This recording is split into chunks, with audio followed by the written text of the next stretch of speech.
Chemical Romance gave up on this album, but there is hope for the beaten, the broken, and the damned citizens of Paper Kingdom. Just maybe this project has more hope than a bunch of grieving parents pretending their kids are in the woods fighting witches with superpowers.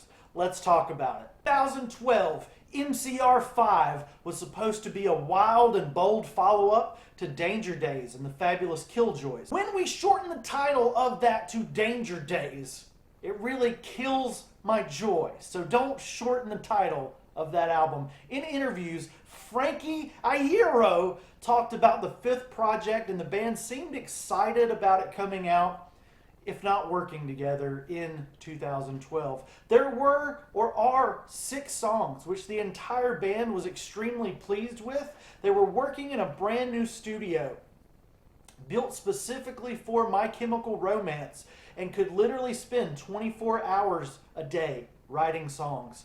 And they did.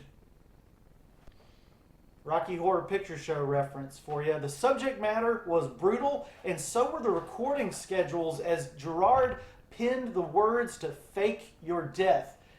And during the writing of Fake Your Death, Gerard had an ominous feeling that this would be the eulogy for a rock band.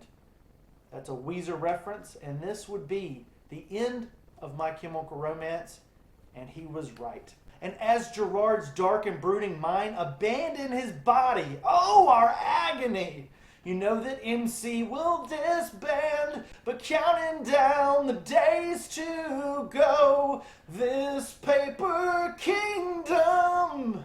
And I just hope you know that if you say goodbye today, I'd ask you to be true, because the hardest part of this is leaving you.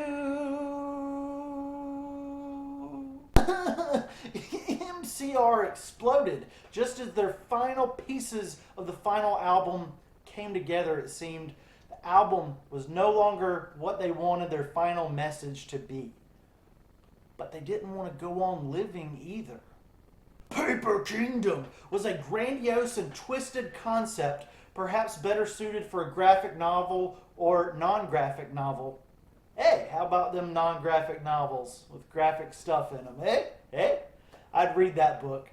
And later in this video, we're going to go through an extremely goofy version of what I think the concept and the story of this album is, so stick around for that. But this is what Gerard Way says about Paper Kingdoms. He says, I fell back into old habits because it's easy, because I felt in control. I wasn't in control at all, and then after climbing out of it, it got worse because I became more paralyzed, depressed, and I started to work on a record that was a concept about a group of parents in a support group because they lost their children in horrible ways, and this was supposed to be the last record, and that's not the story I wanted to tell, and the songs reflected that. You could hear it, that the joy was gone from My Chemical Romance. Gerard Way would reiterate these same sentiments in multiple interviews, saying almost the exact same quote, even adding in some interviews that while he was passionate about the writing of the record, there was a lot of escapism going on within his writing and a lot of tortured artist department type stuff in there, in the lyrics, the performance, his vocals, especially as the album got more sick and twisted within its concepts, which we're going to have a lot of fun with later in this video. In 2014, what a bad year. Fake Your Death became the first official release from this scrapped album, Paper Kingdom, an opening track for May Death Never Stop You. A tragic greatest hits after the announcements that MCR had in fact broken up. Skip forward 6 years or so, we're going to do some time traveling with the help of the network. Heaven help us now. It's 2020. And some silent videos from the bands mysteriously teased something, but it was unclear what, if anything, these posts were. Some people think these posts were created by extraterrestrial life, and I and Tom DeLonghi We believe these things to be true. Also, Zach Goody from Smash Mouth believed them to be true. MCR did reunite, but only sidelined by the entire world ending in the 2020s, and they waited until 2022 when they recorded The Foundation of Decay. Did you know that Spock's grandson is in The Offspring now? What the crack? Anyway, The Foundation of Decay, which has some thematic elements pulled from Paper Kingdom, a solemn echo of the dark 2020s, a dark time in history. But 2022 would hold some shining gems in the dark cavern of what would be Paper Kingdom. A human uploaded Dark Cloud, Witch, and Wake Up, all of which supposedly got copyright claimed by the punk rock not emo boys themselves, mcromance.com. Let's just call this humanoid uploader Swordhead 3020, a human that offered to sell the songs for $10,000 a piece, but would quickly scale back this offer to the best offer, which is a rookie smoothie mistake. I used to be an eBayist. And then there were snippets. They were just little snippets of the songs, not full leaks. So you're paying $10,000 to hear a little tiny bit of a little tiny leak. In September of 2022, thank you for the venom and waking me up when this September ended. I just wanted to throw in some punk rock jokes. I don't have anything else that happened in September of 2022. Swordhead, as we're referring to that person, struggled to find an avenue for distribution of their ill-gotten material, or well-gotten material, regardless of who owns the copyright and all the dreams of blowing your life savings on 10 seconds of My Chemical Romance leaks. They went out the window. U2 says that love left a window in the skies. It wasn't the case here. We're doomed. This is black as it gets. The roof is just right above you, and you could be up there meeting Jilly Bo Leg Week on the roof. You're down here in hell trying to give somebody $10,000 for some My Chemical Romance leaks. On October 16th, near my birthday, 2022, a group buy plan fell apart like a dirt house in Minecraft being attacked by egg-spawned creepers, and we all wept. We faked our deaths and tried again with our new identities. I had a toupee. It did not work. They recognized me anyway. There was to no avail, like Bad Religion are wont to say. I personally was unaware of this 2022 drama in the MCR camp, but I'm guessing in 2022, I think I had about 42 cents in the bank and maybe 5 cents in ad revenue around that time. So I would have been outbid by someone. I'm looking at you, snooty MCR fan, 1999 Dankface. Shout out to you for winning the bid against me because I was oblivious. On October 23rd, 2022, a sane-challenged person, a sane-challenged fan, purchased leaked material for $10,000. Shout out to Aang! You were, or at least you are, or you at least were a thousandaire at the time, depending on whether you shot your whole shot or that was your whole load or partial load of $10,000. You deserve to brag, and I believe that you did over various platforms. So yay! This is amazing for you, and this is amazing for everybody. Cause all my hair's abandoned on my body, on my agony. In 2023, a song called Paper Swords was leaked, and all the punk rock kids rejoiced. Right, the very, very small percentage of us that knew about it, that they rejoiced. Probably about 17.5 peoples. Now we are at present day, because this video is doing time travels, and I myself have heard Witch in several different forms. There is a rough mix and a fully produced mix, which there's a world of difference. The rough mix is rough for some reason, and the fully produced one sounds fully produced. I'm not sure why that is. With which will be called witch for some people, which people are a bit worried that it came out shortly after the popularization or advent of the artificial intelligence or Skynet, and I agree that that is a bit troubling on the surface. If you see, if you're walking around and you see Arnold or a cop walking around your neighborhood in biker gear, I suggest that you and your buddy get into the arcade and your buddy lies for them and you run and just run. Run for the boys, run for the girls, run for the Terminator, gonna splat your guts. Not sure what that was. Could be, you could remix that, I guess. What has been confirmed is that the purchased leaks by the T-Swordsman 1000 have been sold to other people, and that kind of makes it difficult to verify which witch that I reviewed. And actually, the witch that I reviewed is actually which would be called which witchily created which will be which. There are some rumors going around that MCR's record label are on the verge of releasing this full album as a promotion of some kind, but that is only rumors and definitely not confirmed.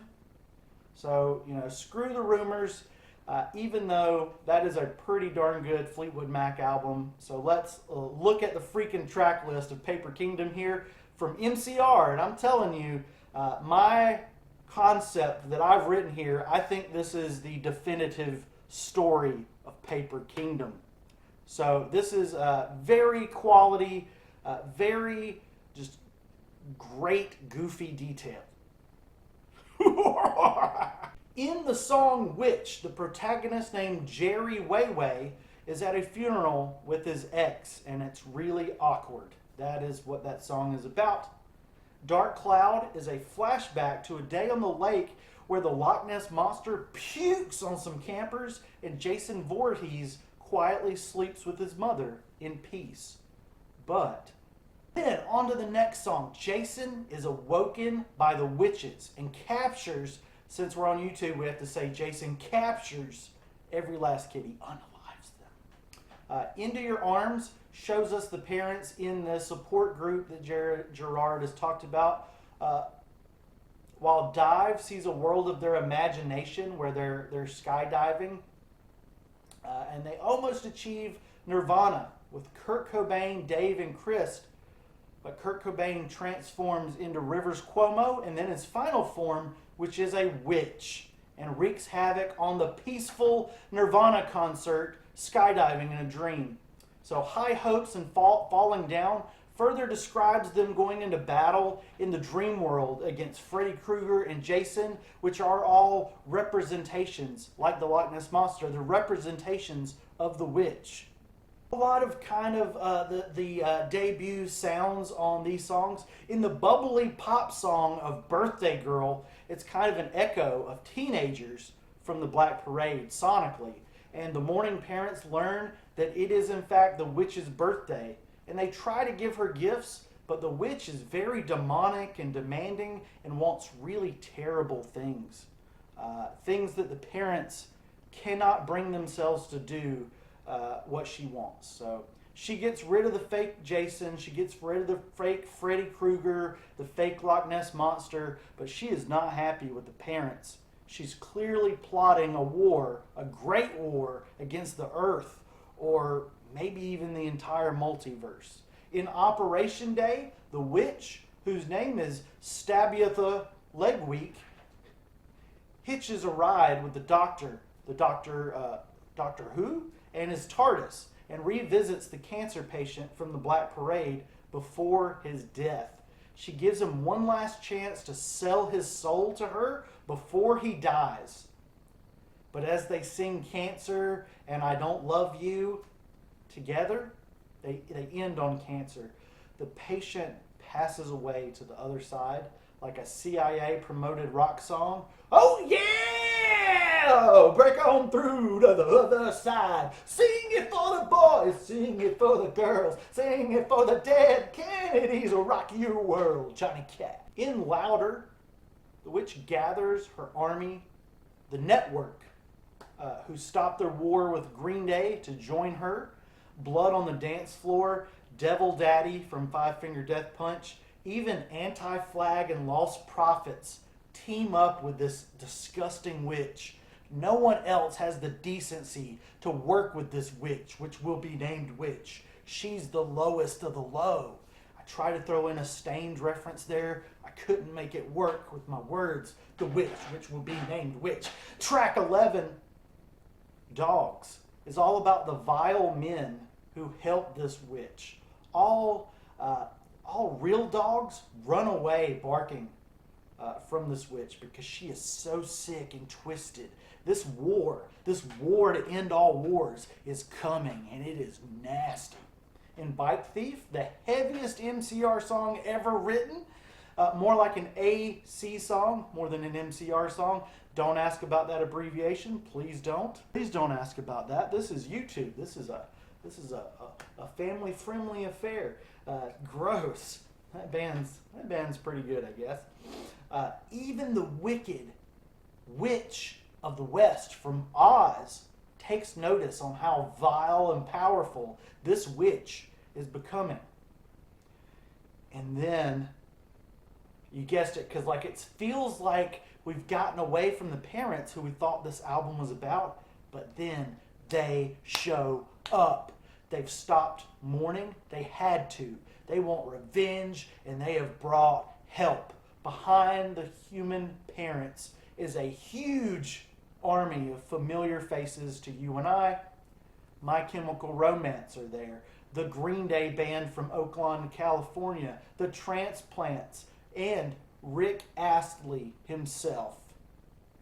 Hurt you, never gonna give you up, never gonna give you up.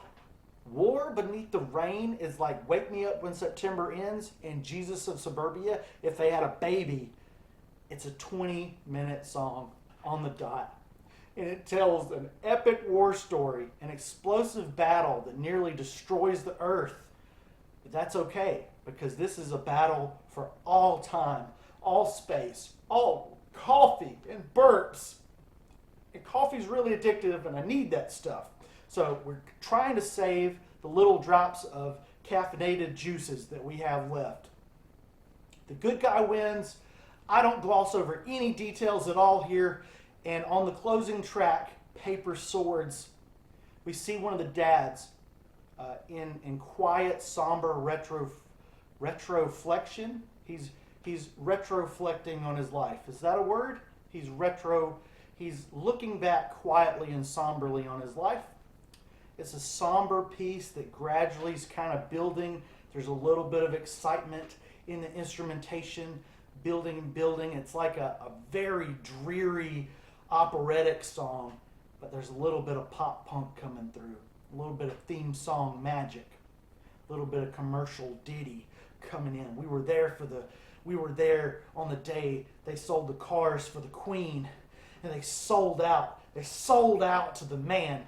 And then they're gradually building up, and then it's the SpongeBob SquarePants theme song in its sonic personality. And the dad, he flies off into the nether of Minecraft as SpongeBob. SpongeBob SquarePants doesn't have a middle name, SquarePants. And this is exactly the story that Gerard Way is telling on Paper Kingdom.